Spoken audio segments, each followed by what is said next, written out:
हाँ जी, हम कर रहे थे क्वेश्चन नंबर 36।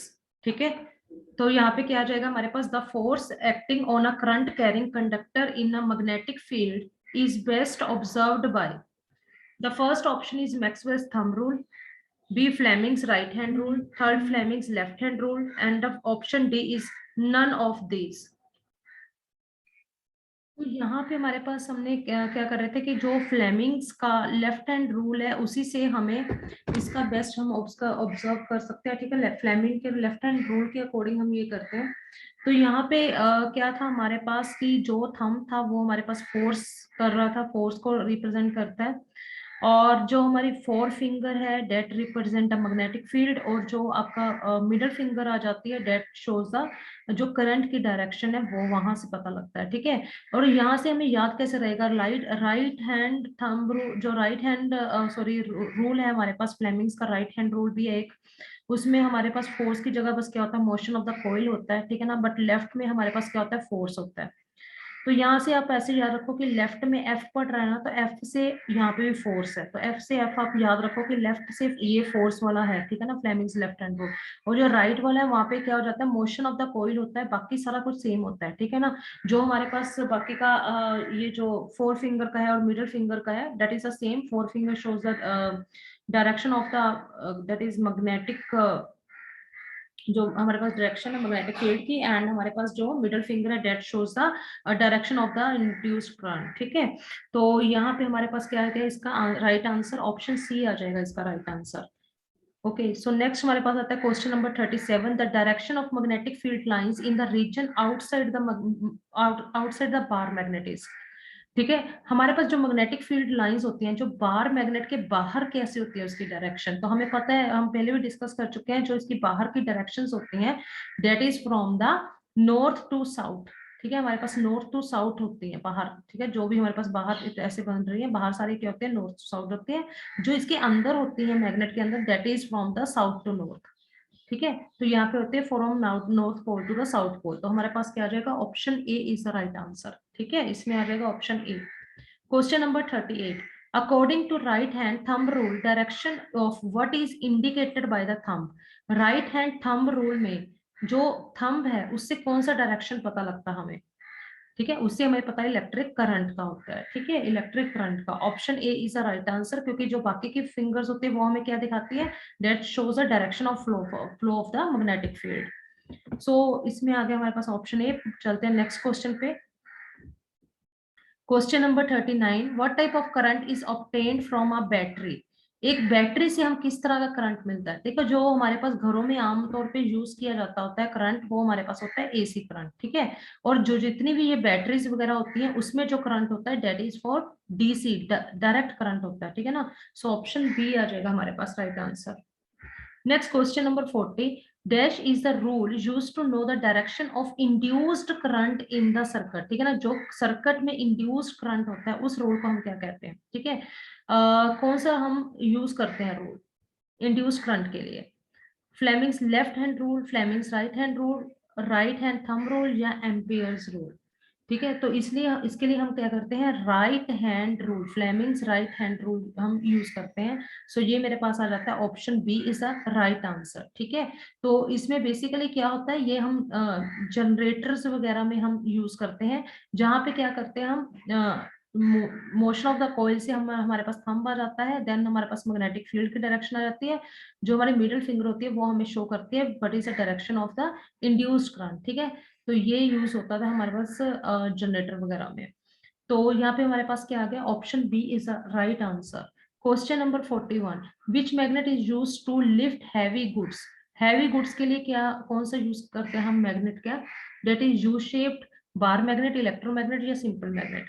तो इसके लिए यूज किया जाता है इलेक्ट्रोमैग्नेट। वाई इलेक्ट्रोमैग्नेट, बिकॉज ये बहुत स्ट्रॉन्ग होता है, इसके इस पे पावर बहुत होती है इलेक्ट्रोमैग्नेटिक में, क्योंकि हम इसकी पावर कैसे भी इंक्रीज कर सकते हैं। हमने ऑलरेडी पढ़ा है कि इलेक्ट्रोमैग्नेटिक ऐसे मैग्नेटिक फील्ड वगैरह हम कैसे कर सकते हैं ज्यादा, कि हम करंट इंक्रीज कर दें, नंबर ऑफ कॉइल्स हम इंक्रीज कर सकते हैं ना, या फिर ज्यादा स्ट्रेंथ वाला मैग्नेट यूज करके हम उसमें इलेक्ट्रोमैग्नेटिक काफी स्ट्रेंथ वाला बना सकते हैं, and that magnet is used to lift heavy goods. So option सी आ जाएगा मेरे पास राइट आंसर। ठीक है, next question number 42, what is the effect of heating on a magnet? Magnet को अगर हम हीट करते हैं तो उसका क्या इफेक्ट पड़ेगा? डेफिनेटली अगर हम मैग्नेट को हीट कर दें तो उसका मैग्नेटिज्म वो कम हो जाएगा, ठीक है ना, या फिर हम इसको कैसे भी हम अगर डिस्ट्रॉय करते हैं, ठीक है ना, या फिर इसको हैमर से कुछ बीट वगैरह करते हैं ना, तो इसका जो मैग्नेटिज्म है वो कम हो जाता है या फिर खत्म हो जाता है। ठीक है, सो इसका आ जाएगा मेरे पास option B is the right answer. Question number 43, overloading कब हैपन होती है? Of connecting many appliances of a single socket, short circuiting of hike the supply of voltage. तो इसमें सारे के सारे मतलब कोई भी हो सकता है इसमें रीजन, ठीक है ना, या तो फिर हम बहुत सारे अप्लायंसेस को एक ही सिंगल सॉकेट में कर देते हैं तो उससे भी ओवरलोडिंग हो जाती है, या शॉर्ट सर्किट हो जाता है, या फिर वोल्टेज काफी हाई हो जाती है, इसके कारण क्या हो जाता है? ओवरलोडिंग। सो ऑप्शन डी आ जाएगा मेरे पास right answer. Question number 44, the back face of the circular loop of wire is found to be south magnet pole. The direction of the current in this phase of the circular loop of wire will be, ठीक है, towards south clockwise, anti clockwise, towards north. तो circular loop की बात हो रही है तो वही हमने किया था, सर्कुलर लूप में हम कौन सा यूज करते हैं? हम करते हैं क्लॉक फेस यूज कर सकते हैं। तो इन्होंने क्या किया? Back face. बैक फेस मतलब इनसाइड, बैक फेस का मतलब यहाँ पे क्या है? इनसाइड। तो इसके इनसाइड इन्होंने क्या दे दिया? यहाँ पे साउथ दे दिया। तो मैंने बोला था आपको, ट्रिक बताई थी, जब साउथ हो तो क्या होगा? इस तरह से डायरेक्शन जा रही है साउथ की, ये वाली डायरेक्शन कौन सी होती है? क्लॉकवाइज, ठीक है ना। सो ऑप्शन बी आ जाएगा मेरे पास राइट आंसर।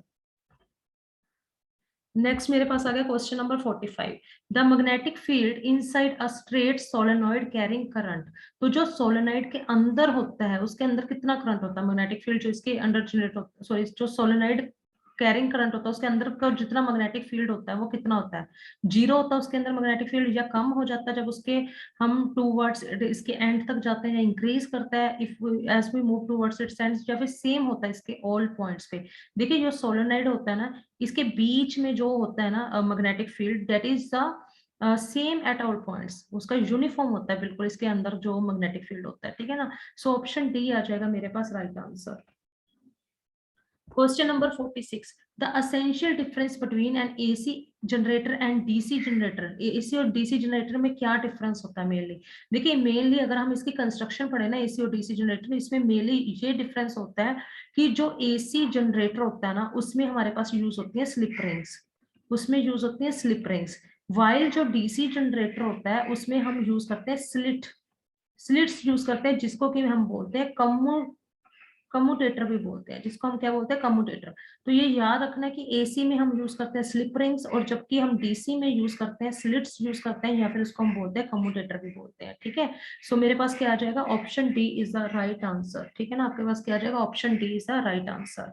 नेक्स्ट मेरे पास आ गया question number 47, an electric motor is a device that transforms. जो मोटर होती है, जब हम मोटर चलाते हैं तो वो क्या यूज करती है? मोटर किससे चलती है? इलेक्ट्रिसिटी से चलती है, ठीक है ना। इलेक्ट्रिसिटी से चल के वो क्या प्रोड्यूस करती है? मैकेनिकल एनर्जी प्रोड्यूस करती है, ठीक है ना। मैकेनिकल एनर्जी जैसे आप फैन का भी देख लो, है ना, तो वो क्या कर रहा है? इलेक्ट्रिसिटी यूज करके उसको मैकेनिकल एनर्जी में कन्वर्ट कर रहा है। तो इसमें मेरे पास क्या आ जाएगा? Option B is the right answer, ठीक है ना, option B is the right answer. Question number 48, the nature of magnetic field lines passing through the centre of current carrying circular loop is, ठीक है, जो सर्कुलर लूप है उसमें जो magnetic field lines है वो सेंटर से अगर पास कर रही हैं वो कैसी होती हैं? तो हम ऑलरेडी कर चुके हैं ये क्वेश्चन, बस थोड़ा सा फॉर्म चेंज हुआ इस क्वेश्चन का। तो जैसे हमने सर्कुलर लूप्स की थी, इसको हमने क्या किया था? इसके दोनों एंड्स को क्या किया था? बैटरी से अटैच कर दिया था यहाँ पे, ठीक है। तो यहाँ पे भी हमने देखा था मैग्नेटिक फील्ड प्रोड्यूस हो रहा है, यहाँ पे भी मैग्नेटिक फील्ड प्रोड्यूस हो रहा है, ठीक है। तो यहाँ पे क्या था हमारे पास? जो यहाँ पे इसके सेंटर में क्या हो रहा था? सेंटर में जाके मैंने आपको क्या बताया था, जो सर्कल इतने जब बड़े हो जाते हैं तो एक जगह पे आके ये क्या है? एक स्ट्रेट लाइन की तरह ही बन जाते हैं, ठीक है ना। तो इन्होंने वही बोला सेंटर ऑफ द, सेंटर पे इन्होंने पूछा तो क्या हो जाएगा? Straight line. So option D आ जाएगा मेरे पास राइट आंसर, ठीक है। नेक्स्ट मेरे पास क्वेश्चन आ गया question number 49, the factors on which one magnetic field strength produced by current carrying solenoid depends on, ठीक है ना। कौन कौन से फैक्टर्स पे डिपेंड करती है जो स्ट्रेंथ है इसकी, ठीक है ना।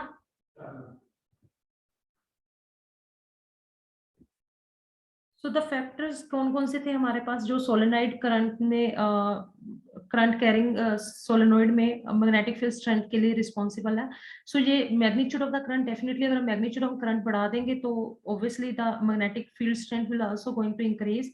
नंबर ऑफ टर्न्स अगर हम इंक्रीज करते हैं तो कॉइल्स की जितनी नंबर ऑफ टर्न्स होगी उतना ही मैग्नेटिक फील्ड हमारा ज्यादा क्या होगा, स्ट्रॉन्ग होगा। ठीक है, सो इसमें हमारे पास क्या आ गया, nature of the core material. Definitely nature of core material भी बहुत ज्यादा डिपेंड करता है। तो यूजिंग हम यूजली हम यूज करते हैं उसका आयरन वगैरह, ठीक है ना, आयरन सॉफ्ट आयरन की यूज करते हैं हम, ठीक है ना। तो ये हो गया हमारे पास ऑल ऑफ द अबव आएगा, सो option D is the right answer. ठीक है, सो नेक्स्ट मेरे पास आ गया question number 50। The direction of a coil in an electric motor is determined by. तो जो डायरेक्शन है कोयल में, कोयल इन इलेक्ट्रिक मोटर, वो किससे हम डिटरमाइन करते हैं। ठीक है, जब हम मोटर चलाते हैं, आप ये देखिए कि जब हम मोटर चलाते हैं तो उसमें हम डायरेक्शन कोयल की कैसे मेजर करते हैं।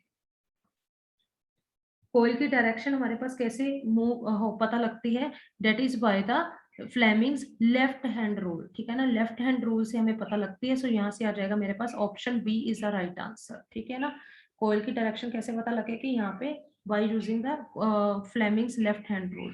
तो ये मोटर के केस में है। ठीक है, नेक्स्ट मेरे पास आ गया question number 51। The instrument is use to detect electric current in the circuit is known as.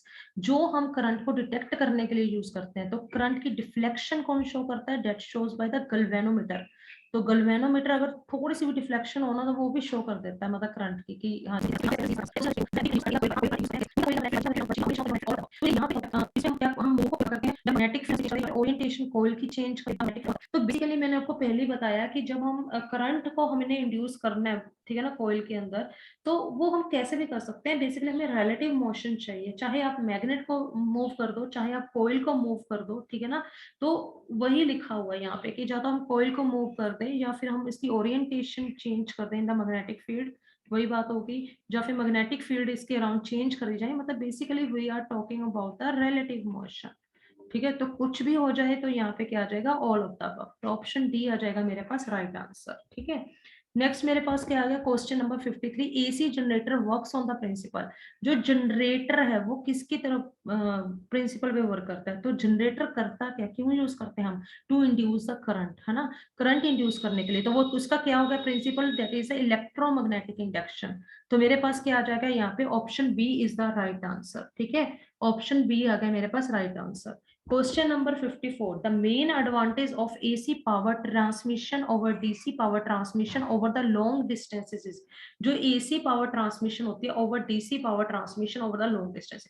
देखिए बेसिकली हमारे घरों में AC की पावर हम यूज करते हैं, ऑल्टरनेट करंट यूज करते हैं। We are not going to use direct current, ठीक है ना। आल्दो जो ऑल्टरनेट करंट है वो हमारे लिए थोड़ा सा क्या होता है, हमारे पास वो काफी शॉक, अगर शॉक लगे तो वो मतलब काफी ज्यादा प्रॉब्लम हो जाती है उससे, ठीक है ना।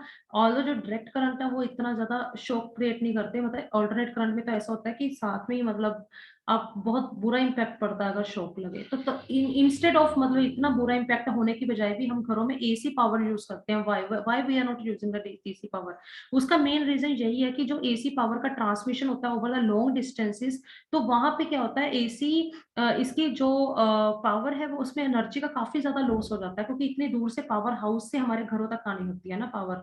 तो जब इतने लॉन्ग डिस्टेंसेस पे उसका ट्रांसमिशन होता है तो वहां पे क्या होता है, काफी ज्यादा लॉस ऑफ एनर्जी हो जाता है अगर हम डीसी यूज करेंगे। बट जहाँ पे एसी है, एसी का लॉस बहुत कम होता है, ठीक है ना, डीसी का लॉस बहुत ज्यादा होता है। एसी का जो लॉस होता है उसके कंपैरिजन में बहुत ज्यादा कम होता है। दैट्स वाई हम घरों में कौन सा यूज करते हैं, एसी यूज करते हैं। तो इसलिए हम क्या करते हैं, AC transmits without much loss of energy. तो मेरे पास क्या आ जाएगा, option A is the right answer. Question number 55। Commercial electric motor do not use.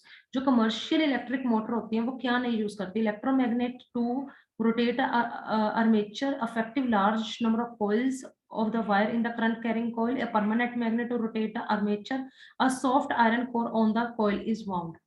तो यहाँ पे ये परमानेंट मैग्नेट नहीं यूज करते, बाकी ये सब कुछ यूज करते हैं। देखो यहाँ पे इलेक्ट्रोमैग्नेट ही यूज किया जाता है, क्योंकि हमें क्या है, इलेक्ट्रोमैग्नेटिक की हम स्ट्रेंथ बढ़ा सकते हैं ना ज्यादा हम इसमें, because it depends on the number of the factors. ठीक है, तो यहाँ पे परमानेंट मैग्नेट नहीं यूज किया जाता, बिकॉज हमें काफी स्ट्रॉन्ग मोटर्स चाहिए होती है, ठीक है ना। तो यहाँ पे मेरे पास क्या आ जाएगा, option C is the right answer. ठीक है, सो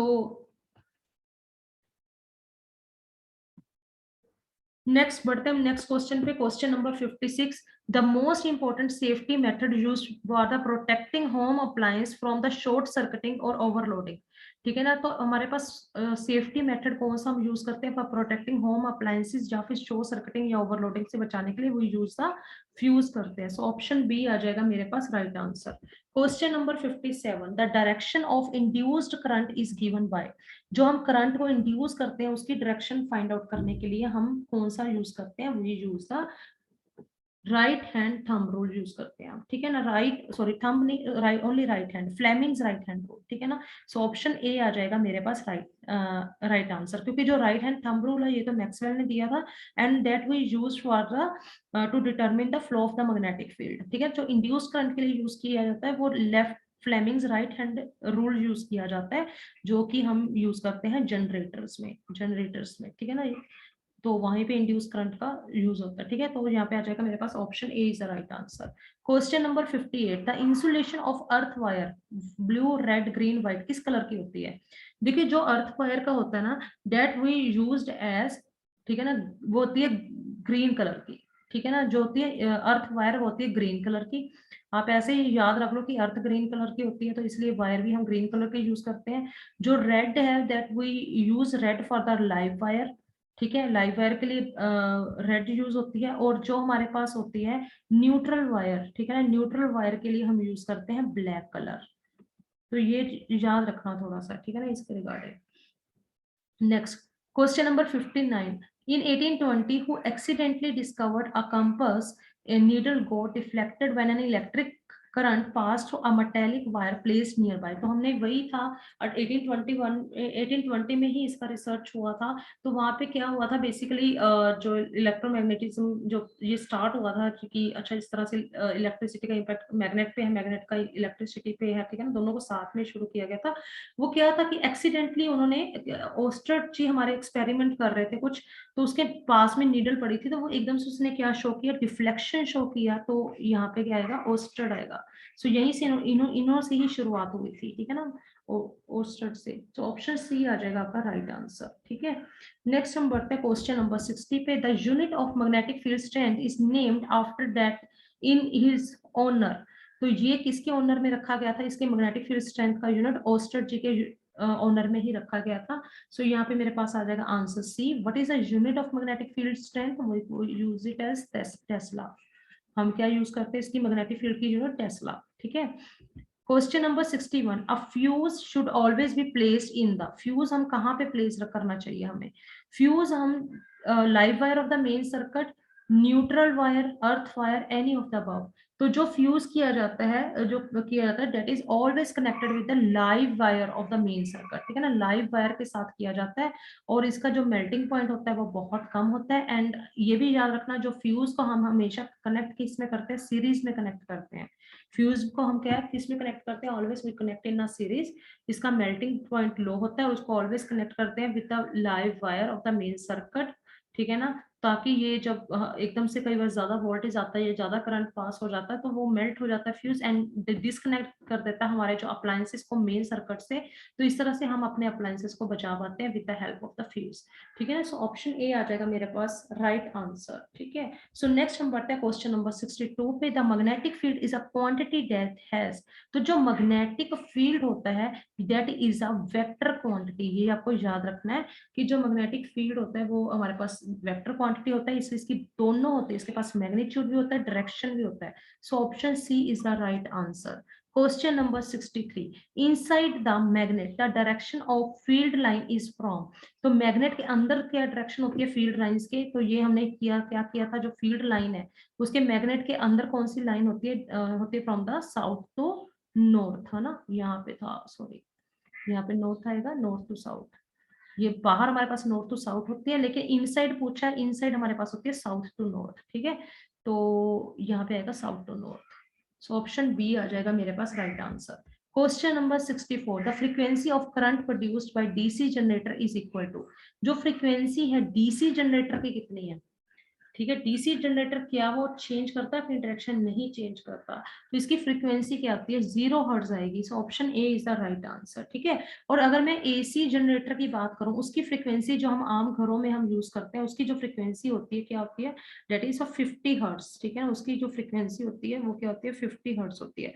मीन्स वो ऑल्टरनेट करंट का मतलब क्या है कि वो हर अपनी डायरेक्शन चेंज करता रहता है। इसका मतलब क्या है? वो डायरेक्शन कितनी बार चेंज करता है अपनी? 100 टाइम्स, 1/100 टाइम, 1/100 मतलब 1 सेकेंड में वो अपनी 100 बार डायरेक्शन चेंज करता है। ठीक है ना, 1/100।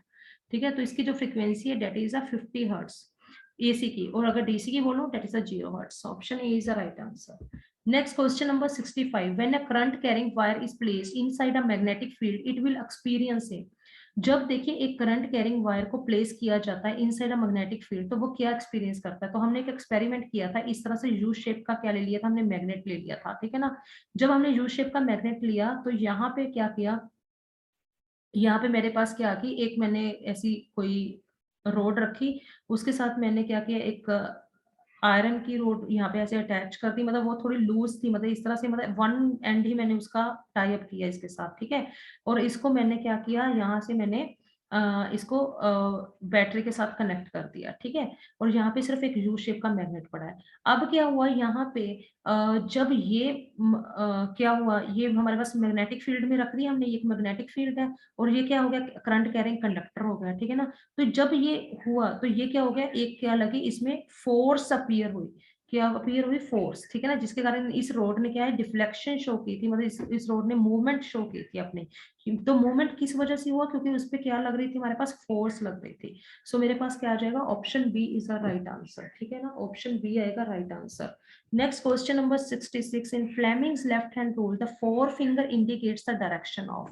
जो फोर फिंगर होती है हमारी, ठीक है ना, तो वो कौन सी डायरेक्शन शो करती है फ्लेमिंग्स लेफ्ट हैंड रूल में?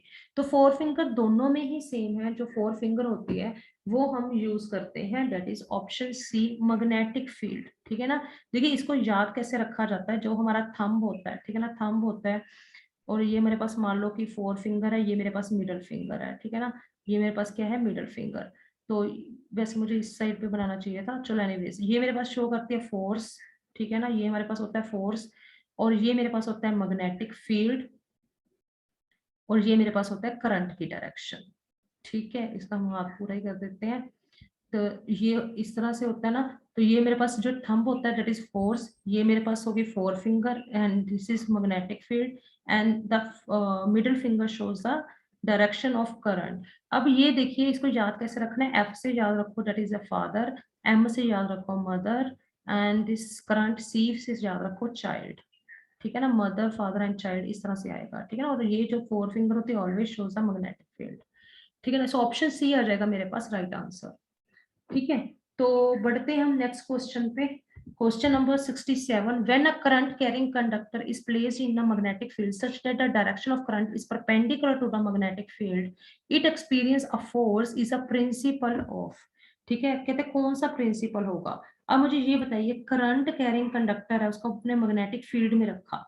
ठीक है ना, अब हमने अभी एग्जांपल लिया था, जो हमने ऐसे यू शेप का लिया था मैग्नेटिक फील्ड। ठीक है ना, करंट कैरिंग कंडक्टर किया था, सच दैट जो उसकी करंट की जो डायरेक्शन है परपेंडिकुलर है टू द मैग्नेटिक फील्ड। ठीक है ना, उसके परपेंडिकुलर है, तो ये एक फोर्स, ऑब्वियसली फोर्स एक्सपीरियंस होगा। ठीक है ना, फोर्स एक्सपीरियंस होगा। अब जो फोर्स एक्सपीरियंस होगा तो वो कौन सा प्रिंसिपल होगा? देखिए करंट तो हम ऑलरेडी यूज कर रहे हैं, करंट कैरिंग कंडक्टर तो ऑलरेडी यूज कर रहे हैं, तो वो मेरे पास किसका हो गया? मेरे पास क्या हो गया? इलेक्ट्रिक मोटर का। ठीक है ना, इलेक्ट्रिक मोटर, तो मोटर में तो वही होता है ना, जैसे हम फैन की एग्जांपल ली थी, फैन में हम इलेक्ट्रिसिटी से तो चला रहे हैं, तो इलेक्ट्रिक करंट, तो करंट हमने यूज कर लिया है। उसके बाद फोर्स लग रही है, फोर्स से क्या हो रही है? हमारे पास मैकेनिकल एनर्जी में चेंज हो रहा है ना ये। तो मेरे पास क्या आ गया? Option A is the right answer. ठीक है ना, तो ये इस प्रिंसिपल पे है। So next question number 68. Consider the two statements. A fuse is a circuit prevents damage to the appliances and a circuit due to overloading. Fuse हमें prevent करता है डैमेज का, अप्लायंसेस का, and the circuit due to overloading के कारण। तो ये statement correct है या नहीं, ये देखना है। Overloading can occur when the live and neutral wire come into direct contact. तो क्या ये इसके लिए सही है? तो यहाँ पे क्या आ जाएगा हमारे पास? क्वेश्चन हमारे पास only option A is the right answer, ठीक है ना। ओवरलोडिंग इस वजह से नहीं होती कि हमारे पास लाइव और अगर हमारे पास न्यूट्रल वाला कॉन्टेक्ट में आ जाए, तो ये ऑप्शन गलत है। सिर्फ ओनली ऑप्शन 1 करेक्ट है कि हमारे पास ये बचाता है फ्यूज, हमें प्रिवेंट करता है अप्लायंसेस को डैमेज होने से, ठीक है ना, in case of any overloading, ठीक है। सो मेरे पास only 1 is correct, option A आ जाएगा राइट आंसर, ठीक है। Next question number 69, again we have two statements that overloading can occur due to accidental hike in supply voltage. Exactly right है ये statement. Sometimes overloading is caused by connecting too many appliances into a single socket. ये भी हम देख चुके हैं, ये भी बिल्कुल सही है, ठीक है ना। ओवरलोडिंग कभी भी ऐसे हो सकता है कि या तो सप्लाई पीछे से ज्यादा आ जाए, या फिर हम बहुत ज्यादा अप्लायंसेस एक ही सॉकेट में उसका कनेक्शन लगा दें, ठीक है ना। सो बहुत option 1 and 2 are correct. So मेरे पास क्या आ जाएगा, option C is our right answer, ठीक है। Next question number 70, which of the following is used to reverse the direction of current after half cycle, ठीक है। हर हाफ साइकिल के बाद हमने डायरेक्शन करंट की रिवर्स करनी है, तो ये किसके द्वारा पॉसिबल है, उसके लिए हम क्या यूज करते हैं, उसके लिए हम यूज करते हैं स्प्लिट रिंग्स, ठीक है ना। So option B is the right answer, ठीक है ना, स्प्लिट रिंग हम यूज करते हैं। चलो next question number 71, which of the following property of a proton can change while it moves freely in a magnet field, ठीक है। इसमें more than one connect answer हो सकता है करेक्ट। तो ये हमने एनसीईआरटी से लिया क्वेश्चन। तो प्रोटॉन की कौन सी प्रॉपर्टी चेंज हो सकती है जब वो फ्रीली मूव कर रहा है मैग्नेटिक फील्ड में? क्या उसका मास चेंज हो सकता है, स्पीड चेंज हो सकती है, वेलोसिटी चेंज हो सकती है, मोमेंटम चेंज हो सकता है। मास कभी भी चेंज नहीं होता, ये हम पढ़ चुके हैं। मास हमेशा क्या होता है, कांस्टेंट होता है। हमने लास्ट चैप्टर में पढ़ा था ये, है ना, ग्रेविटेशन में पढ़ा था। मतलब मास कभी भी चेंज नहीं होता। स्पीड अगर चेंज हो रही है, अगर मान लो स्पीड उसकी चेंज होती है इन द मैग्नेटिक फील्ड, तो स्पीड जब चेंज होती है तो उसको तो हम वेलोसिटी कहते हैं, ठीक है ना, वेलोसिटी, ठीक है ना। मतलब वो उसकी एक तो वेलोसिटी चेंज होगी, और या फिर उसका क्या होगा, मोमेंटम चेंज होगा, ठीक है ना। तो इसको हम बोलेंगे वेलोसिटी एंड मोमेंटम, ठीक है। मतलब क्योंकि इसका डायरेक्शन भी होगा ना, इसलिए हम स्पीड नहीं ले रहे, हम क्या ले रहे हैं, वेलोसिटी, ठीक है। तो और momentum. So option C and D are right answer. Option C and D are right answer. Question number 71 जो कि पीएस टेट में आया हुआ 2011 में, मैग्नेटिक फील्ड लाइन आप किसको बोलोगे? Is the path along which a free north pole tend to move, is the path along which free ion particle तो कहां से आ गया, is the path along which a magnetic needle tend to move, तो ऐसा नहीं है। Is the path along which a line is traced, जहाँ पे लाइन ट्रेस की जाती है, ऐसा भी नहीं है, ठीक है ना, ये भी नहीं है। तो इसका आंसर होगा ऑप्शन ए। ये एक बार से ध्यान से देख लो कि मैग्नेटिक फील्ड लाइन हम किसको बोलते हैं, कि that is a path along which a free north pole tend to move, ठीक है ना। सो ऑप्शन ए आ जाएगा right answer. Question number 72, flow of the current through the circular wire related to magnetic field. जो flow current का है, ठीक है ना, सर्कुलर वायर का, वो किससे रिलेट कर रहा है, मैग्नेटिक फील्ड से। The centre of the magnetic field does not depend on, जो सेंटर है मैग्नेटिक फील्ड का वो किस पे डिपेंड नहीं करता, strength of the current through loop, direction of the current through the loop, radius of the circular cross section carries away current, turns of the circular loops carries away the current, ठीक है ना। Turns अगर आप जितनी बढ़ाओगे उतना ही कि आपका magnetic field बढ़ जाएगा। रेडियस आपका circular cross section carries away the current. इसकी ये हमारे पास देखो, हम ऑलरेडी ये वाला क्वेश्चन वैसे डिस्कस कर चुके हैं, ठीक है ना। ये हमारे पास सिर्फ पीएस टेट 2013 में आया, हम इसलिए कर सकते हैं। तो यहाँ पे ये कह रहे हैं कि मैग्नेटिक फील्ड की जो स्ट्रेंथ है किस पे डिपेंड नहीं करेगा, ठीक है ना। तो वो ऑब्वियसली हमारे पास स्ट्रेंथ करंट पे तो डेफिनेटली डिपेंड करता है, रेडियस पे भी डिपेंड करता है, नंबर ऑफ टर्न्स पे भी करता है, डायरेक्शन से कोई इम्पैक्ट नहीं पड़ता। डायरेक्शन से आपका कोई भी इम्पैक्ट नहीं पड़ेगा करंट का, ये हम ऑलरेडी रिपीट कर चुके हैं question, but it is also question जो आया हुआ है, ये क्वेश्चन आपके लिस्टेड 2013 में भी आया हुआ है। इसका आंसर आ जाएगा सीधा सीधा option B is the right answer, ठीक है। So thank you very much, thanks a lot, thank you very much for listening this lecture. अगर फिर भी कोई डाउट है वो आप पूछ सकते हो। Thank you very much.